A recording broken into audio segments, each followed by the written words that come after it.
বর্তমানে আমেরিকার মধ্যে পরিবর্তন পাবলিক দায়িত্ব এখনো কারো উপর হস্তক্ষেপ করা হয় নাই, তাহলে আমাকে এই দায়িত্ব একই সাথে পালন করতে হচ্ছে। সাংবাদিক বন্ধুগণ, আসসালামু আলাইকুম। আপনারা পত্র পত্রিকায় দেখেছেন যে পিরোজপুরে জামাত ইসলামী বাংলাদেশ জেলা অফিস আওয়ামী লীগের কিছু দুষ্কৃতকারীরা সকলে অনুভব করছেন, তার আগে পরে ঘটনা সেটা প্রমাণ বহন করে এবং একটা সুধী সমাবেশ করে কিছু বক্তব্য বিস্তৃত আকারে ছাপা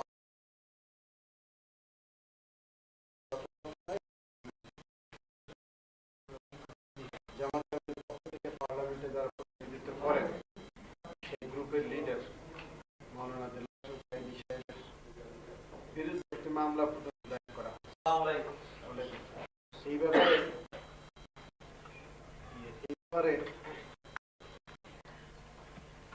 এই ব্যাপারে তিনি তার পূর্ণ বক্তব্য আপনাদের সামনে পেশ করার জন্য আজ আপনাদের আমি অনুরোধ করছি যে মৌলানা সাইদি সাহেব তার বক্তব্য তিনি পেশ করেন।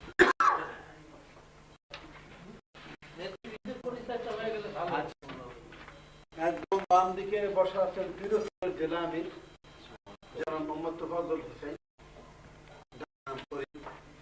এরপরে বসা আছেন কেন্দ্রীয় মজলিসুরের সদস্য,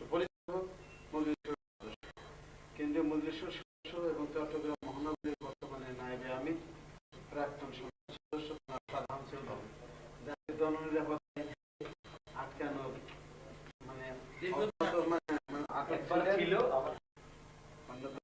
সদস্যদেরকে দাওয়াত দিয়েছি।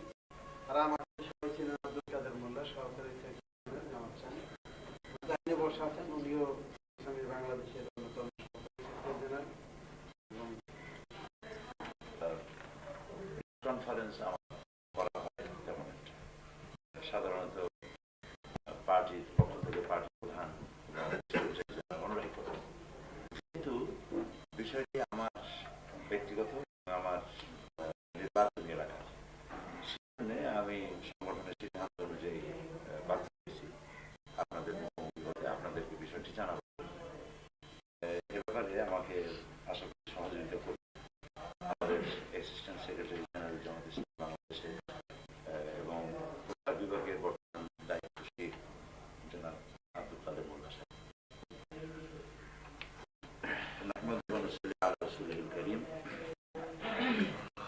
প্রিয় সাংবাদিক বন্ধু, আসসালামু আলাইকুম রহমতুল্লাহ। গত 1996 সালে পিরোজপুর এক আসন, পিরোজপুর সদর ও নাজিরপুর থেকে নির্বাচিত হওয়ার পর থেকেই আমার প্রতিদ্বন্দ্বী আওয়ামী লীগ নেতা সুধাংশু শেখর হালদার এবং তার দোসর একটি বিশেষ মহল পিরোজপুরের জামাত ইসলামী ও আমার বিরুদ্ধে নানা ধরনের ষড়যন্ত্রে লিপ্ত হয়েছে। এই মহলটির প্ররোচনায় গত 21 জানুয়ারি গভীর রাতে আওয়ামী লীগের সশস্ত্র সন্ত্রাসীরা পিরোজপুর জেলা জামাত ইসলামের অফিসে হামলা চালিয়ে অগ্নিসংযোগ করে ভবনটি সম্পূর্ণরূপে ভস্মীভূত করে দিয়েছে। এই ঘটনা সম্পর্কে এবং আমার বিরুদ্ধে সরকারি দলের ষড়যন্ত্র সম্পর্কে আপনাদের মাধ্যমে জাতিকে অবহিত করার জন্য আজ আপনাদের চাকরিতে বাধ্য হয়েছি। সাংবাদিক বন্ধু, প্রথমেই আমি গত 21 জানুয়ারি দিবাগত গভীর রাতে পিরোজপুর জেলা জামাত ইসলামের কার্যালয়ে আওয়ামী লীগের সশস্ত্র সন্ত্রাসীদের হামলা অগ্নিসংযোগের ঘটনার তীব্র নিন্দা ও প্রতিবাদ জানাচ্ছি। আওয়ামী লীগের সশস্ত্র সন্ত্রাসীরা পিরোজপুর জেলা জামাত ইসলামের অফিসে হামলা চালিয়ে অগ্নিসংযোগ করেই ক্ষান্ত হয়নি। উপরন্ত ভবনে রক্ষিত পবিত্র কোরআন হাদিস ও ইসলামী সাহিত্য অফিসের চেয়ার, টেবিল, আসবাবপত্র, 4টি আলমারি সহ কয়েক লক্ষ টাকার সহায় সম্পদ বিনষ্ট করেছে। উল্লেখ্য যে গত 20 জানুয়ারি আওয়ামী লীগ নেতা সুধাংশু শেখর হালদার ও চণ্ডীচরণ পালের নেতৃত্বে পিরোজপুর শহরে আওয়ামী লীগের একটি বিক্ষোভ মিছিল করা হয় এবং মিছিল থেকে জামাত ইসলামী ও ইসলামী ছাত্র শিবির এবং আমার বিরুদ্ধে উস্কানিমূলক ও উত্তেজনাকর অসহিষ্ণুতা প্রদান করা হয়। পিরোজপুরবাসীদের বিশ্বাস, মিছিলের উত্তেজনাকর ও উস্কানিমূলক স্লোগান উত্তেজিত হয়ে এবং সুধাংশু শেখর হালদারের প্ররোচনাতেই আওয়ামী লীগের সশস্ত্র সন্ত্রাসীরা গত 21শে জানুয়ারি দিবগত রাতে পিরোজপুর জেলা জামাত ইসলামের অফিসে হামলা চালিয়ে অগ্নিসংযোগ করে। এ ব্যাপারে পিরোজপুর জেলা জামাত ইসলামের পক্ষ থেকে পিরোজপুর সদর থানায় মামলা দায়ের করতে গেলে পুলিশ মামলা নিতে অপারগতা প্রকাশ করে। সুধাংশুশেখর হালদার সরকারি দলের প্রভাবশালী নেতা হওয়ার কারণে তার কোনো অন্যায় পদক্ষেপের বিরুদ্ধে আইনগত ব্যবস্থা নেওয়া সম্ভব হচ্ছে না। সাংবাদিক বন্ধুগণ, 1996 সালের নির্বাচনে আমি বিজয় লাভ করার পর থেকেই আওয়ামী লীগ নেতা সুধাংশুশেখর হালদার এবং আওয়ামী লীগ সরকার পিরোজপুর জেলা জামাত ইসলামী এবং আমার বিরুদ্ধে ষড়যন্ত্র শুরু করেছে। গত 21শে জানুয়ারি পিরোজপুর জেলা জামাত ইসলামের অফিসে হামলা ও অগ্নিসংযোগের ঘটনা ষড়যন্ত্রটি ধারাবাহিক। জাতীয় সংসদ নির্বাচনে পরাজিত হওয়ায় সুধাংশুশেখর হালদার এবং আওয়ামী লীগ সরকার এ পরাজয় মেনে নিতে পারেনি। তারা নির্বাচনে পরাজিত হয়ে আমার বিরুদ্ধে মামলা করে পিরোজপুর জজ কোর্ট থেকে শুরু করে সুপ্রিম কোর্ট পর্যন্ত আইনি লড়াই করেছেন, কিন্তু তারা পরাজিত হয়েছে। আমি আল্লাহর মেহেরবানিতে সুপ্রিম কোর্ট ন্যায় বিচার পেয়েছি, কিন্তু তারা আমার এবং জামাত ইসলামের বিরুদ্ধে ষড়যন্ত্র, অপপ্রচার এবং কুৎসা ঘটনা এখনো বন্ধ করেনি। গত 12ই জুলাই চট্টগ্রামের বদ্দারহাটে সংঘটিত 8 খুনের ঘটনার পরে আওয়ামী লীগ সন্ত্রাসীরা পিরোজপুরে মিছিল করে। জামাত ইসলামী বাংলাদেশের সাবেক আমির অধ্যাপক গোলাম আজম এবং আমার বিরুদ্ধে উস্কানিমূলক, উত্তেজনাকর, সন্ত্রাসী ভাষায় স্লোগান প্রদান করে পরিস্থিতি উত্তপ্ত করে এবং আমাদের কুশপুত্তলিকা ছড়িয়ে দেয়। তারা নাজিরপুর থানা জামাত ইসলামীর আমির অধ্যাপক মুজিবুর রহমান এবং সেক্রেটারি জনাব আমিরুল ইসলামকে লাঞ্ছিত করে। শুধু তাই নয়, সরকার সমালোচক পত্রিকা দৈনিক সংবাদ, জনকণ্ঠে আমার বিরুদ্ধে কুৎসামূলক ও মিথ্যা প্রতিবেদন প্রকাশ করা হয়। আমি তার নিন্দা ও প্রতিবাদ করেছি।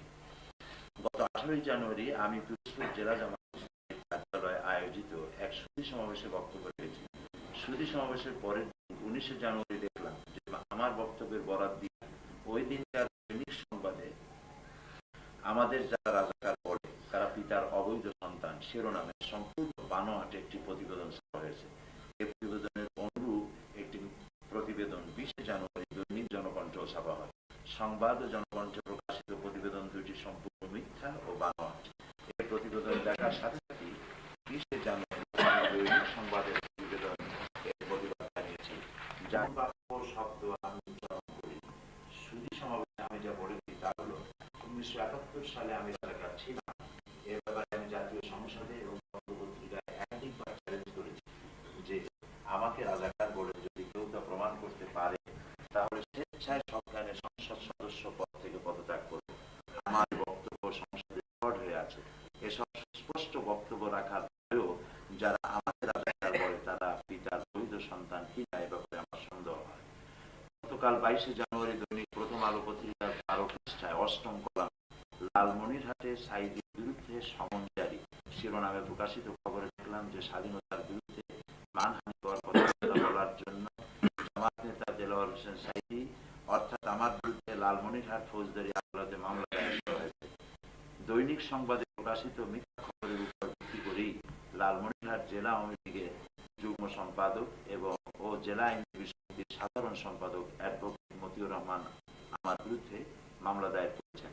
খবরটি দেখে আমি বিস্মিত হয়েছি, এজন্য যে দৈনিক সংবাদের অসত্য খবরের ভিত্তিতে আমার বিরুদ্ধে মিথ্যা মামলা দায়ের করা হয়েছে।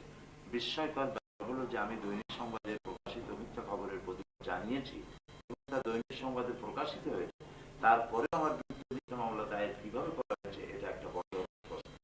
সাংবাদিক বন্ধুগণ, আওয়ামী সরকার ও আওয়ামী নেতাদের আমার বিরুদ্ধে ষড়যন্ত্র এখানে শেষ নয়। আমি নির্বাচিত সংসদ সদস্য পিরোজপুরের আমার নির্বাচনী এলাকায় কাজ করার জন্য কাজের বিনিময় এবং অন্যান্য সরকারি বরাদ্দ আমাকে না দিয়ে তা সুধাংশুশেখর হালদারের মাধ্যমে দলীয় লোকদের মধ্যে বিতরণ করা হচ্ছে। অথচ নির্বাচিত সংসদ সদস্য হিসাবে এলাকার উন্নয়ন ও জনগণের কল্যাণের জন্য সরকারের পক্ষ থেকে প্রদত্ত সকল পদক্ষেপ আমার মাধ্যমে আমার বিধিসম্মত ছিল, কিন্তু সরকারের পক্ষ থেকে পাইনি।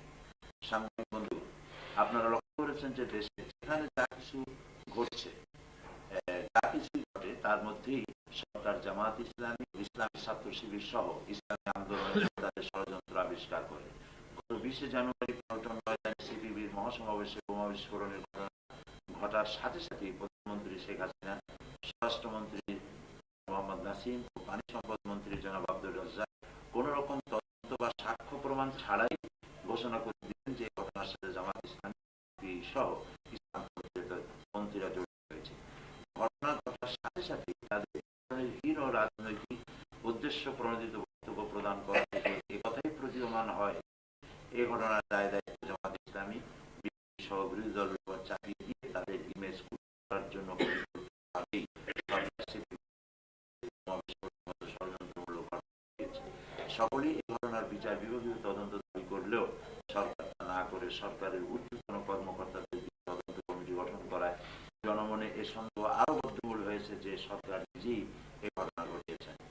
সরকারি দলের আচরণ দেখে মনে হয় যে জামাত ইসলামের বিরুদ্ধে মিথ্যা অভিযোগ আনায়ন এবং জামাত ইসলামের নেতাদের বিরুদ্ধে কুৎসা গেয়ে বেড়ানো সরকারের মজ্জাগত এক দুরারোগ্য ব্যাধিতে পরিণত হয়েছে বলে ষড়যন্ত্র করা থেকে বিরত থাকার জন্য আমি সরকারের প্রতি আহ্বান জানাচ্ছি।